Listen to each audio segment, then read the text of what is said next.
bonjour à Batu, bonjour à Mino Tobanda, un bot bourgeois, Mbinga mobile capable, donc l'homme fort. Donc, ma commande bandit, quoi, vous avez biso ming, bon, on a biso, on a fait ça tant, on a déjà, donc, bendé, quoi, aibi, tali, donc, qui dit, bah, tali, là, quoi, veut dire que les gens, donc, sans oublier la PC,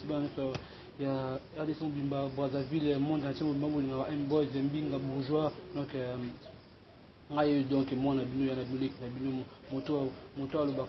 avec précision avec ma cambrébélé quoi donc idéologie moi il est venu à Katia Bongo donc comme donc la piste papa on a Ibrahim papa on a monté ma mbote et on a beaucoup de chapeaux maman on a fait ça donc logique donc mon tout tabou et azati donc donc famille du babana tout donc les guillemets donc où il y en a bien donc bourgeois tout ça donc parce que peut-être on a un bourgeois donc tout d'abord bourgeois tu connais pour quartier on va bourgeois pour là donc la petite mission tout après ça on beau tu veux dire que bana tout après ça donc ba faire tout ba vie tout ba leki ba tout ba pesa ba commenter en fait on beau tu n'as moi que Dieu vous bénisse les gens au bout ça on a fait ça donc merci Nabino donc nous tout on a fait ça donc tout aux amis qu'on a dit non comme Nabino donc vous c'était au côté ba commentaire donc bon le matin tout aux amis on a pour